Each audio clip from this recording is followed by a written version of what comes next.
Hey guys, what's up? It's the GS here, bringing you with my very first countdown video, and today we are gonna count down the top 10 best games of the year so far. Now, this countdown is based on the critics' reviews as well as my personal preference, and also this countdown would not contain any Nintendo games as there is gonna be another video on it coming soon. So let's start with our number 10. So at number 10 comes is City Skyline. It is a city builder simulation game that has perfected the concepts of SimCity. In short, this game is what SimCity should have been. In this game you build your own town and expand it, then you expand it again, then you again expand it till you get to know that it is time to sleep now. This is basically the story of my life. The game is published by Paradox Interactive, who are famous for their simulation and strategy games. But I have to say that their combination with the city builder game went very well, at least for us and critics, as IGN gave an amazing rating of 8.5 to this game, saying, quote, City Skyline is about the simple joy of building. It's a really impressive and often beautiful simulation where an amazing number of virtual people go about their business across a huge swath of land. Now this shows that this game truly deserved the number 10 spot on our list.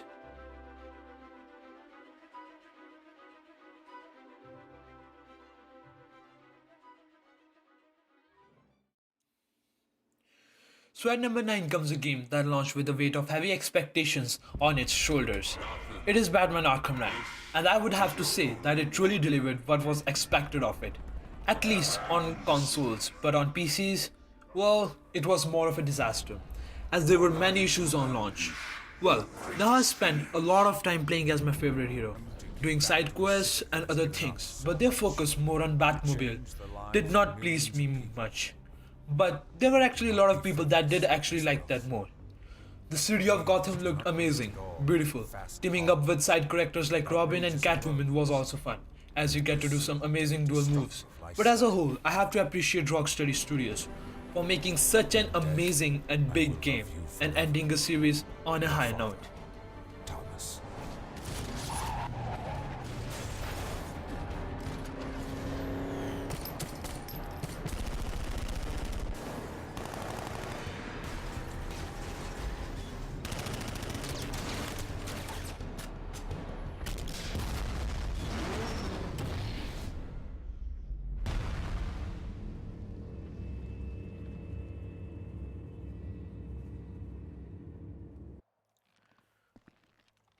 Number 8, GTA 5.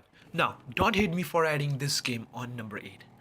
I'm a big fan of GTA games as well, but well, even I can deny that it acts as a more of a remaster on latest gen consoles and PCs rather than a new game. The only reason I even added GTA on this list because it was launched with some new features like first person mode and etc. Unlike other remasters that only come with graphic upgrades.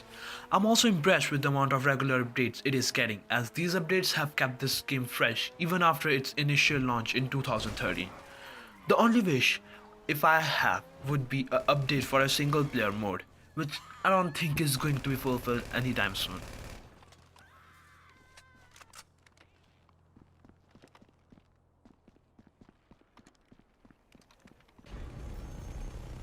Number 7, Just Cause 3. Now, this game is absolutely blast. Like literally, blast, as everything in the game is destructible. Every time you destroy something, it would get destroyed in different ways. Now, when you first look at its trailer, you would think that this game is directed by Michael Bay. Well, why wouldn't you? But I don't blame you, as there are a lot of similarities between them. But I would have to say that there is no other game in which I had so much fun destroying things than I had playing this game. The story, the graphics of the game are amazing, though it gets repetitive and boring after some time. But if it wasn't for the destructible environment, I wouldn't have been able to complete this game. But if you play this game on consoles, then be wary of loading screens, as they could be a pain in the ass. But as a whole, this is an amazing game and a game to certainly play during holidays, but maybe not on consoles.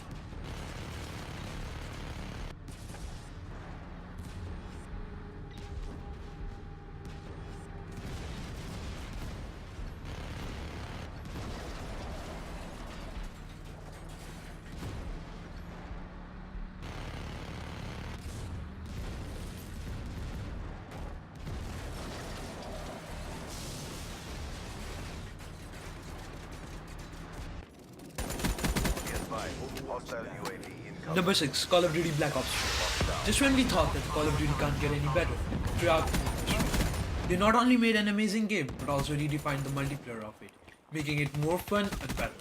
Call of Duty, unlike other games on this list, totally depends on the multiplayer part. As a campaign, yeah, it's not that good. But again, who plays Call of Duty for its campaign? The new mechanics, the new powers, and 4% co-op make this a feature-rich package. And yeah, this time you get zombies for free without paying for them separately. So, if you want a good multiplayer experience, then Call of Duty should be your game. Enemy has Bravo. Dropped. Securing C. 50% check. Losing A. Hostile UAV spotted. Securing Bravo. Bravo locked down. UAV power level. We lost A. Securing C.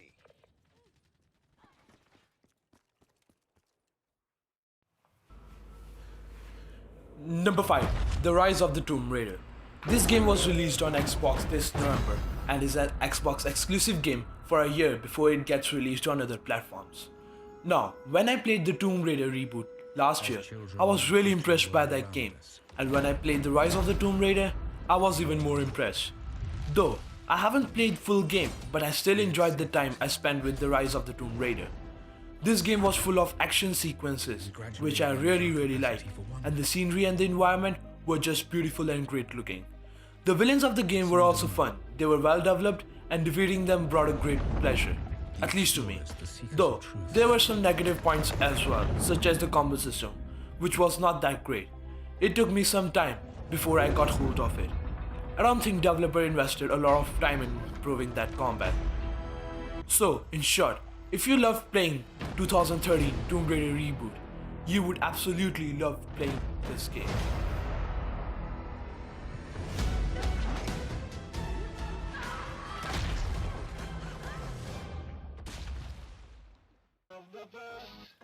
Number 4, Pro Evolution Soccer 2016. Now, many of you may disagree with me for calling a soccer simulation game as one of the best games of the year, but what can I say? Except that it actually deserved its place. So much so that the IGN gave it the title of one of the best soccer simulation game ever made. Yes, as one of the best soccer simulation game ever made. I was really impressed by the last year's PES, but this year, PES just set new standards for itself.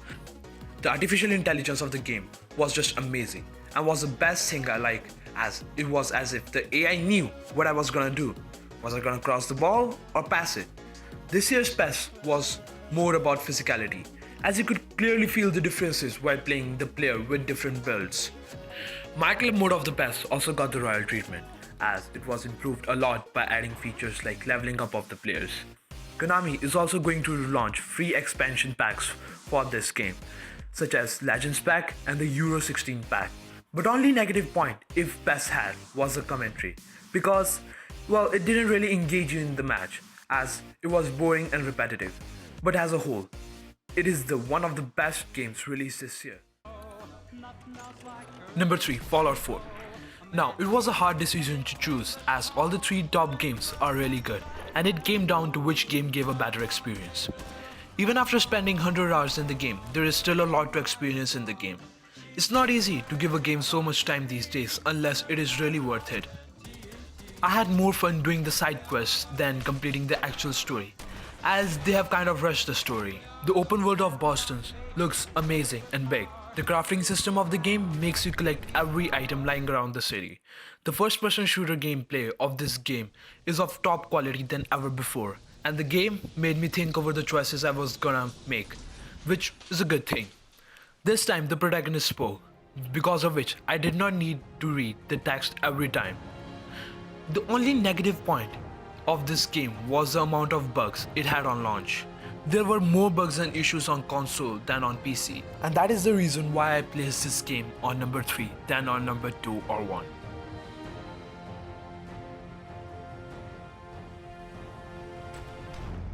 Welcome home.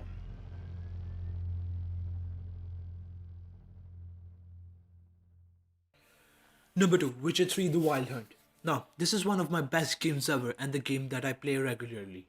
This game was massive and beautiful. The story is good, but you feel more like you are chasing something, as during the story, You mainly come across different people and trade for the information relating Siri.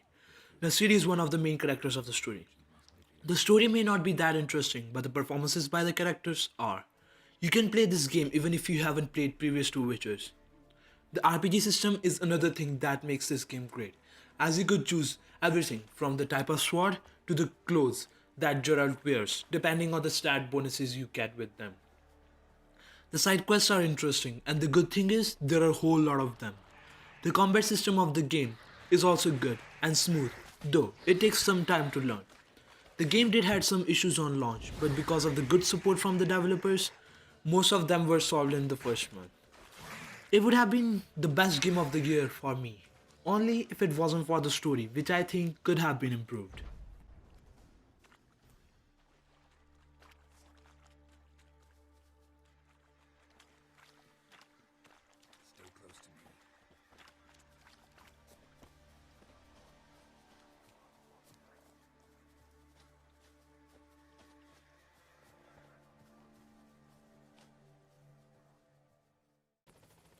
Number 1, Metal Gear Solid Phantom Pain.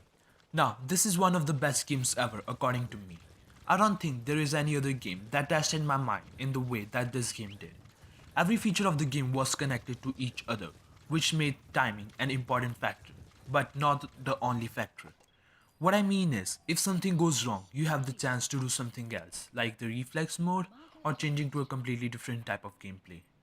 Now, in one of my missions, enemies were very close to each other, so I made a plan. Just outside the outpost, I planted some C4s as my backup, and when I was going to be seen by guards during the mission, I detonated those C4s, which distracted them, and I got a chance to escape. It's almost like a puzzle whose possibilities are endless, so you can create something every time by rearranging it. Phantom Pain is based in an open world area of Afghanistan and Africa, which is mostly empty but is still great looking. The cutscenes of the game are explosive and the first hour of the game is amazing. There are less cutscenes in the game and the story is short, which could be because of the how big the length of the game is. But it didn't really matter to me because of the how good the gameplay was.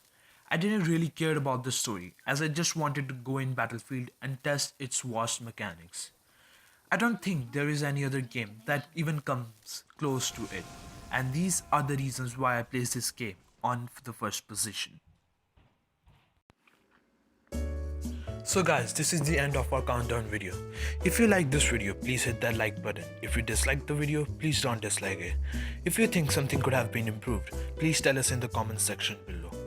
And yeah, goodbye.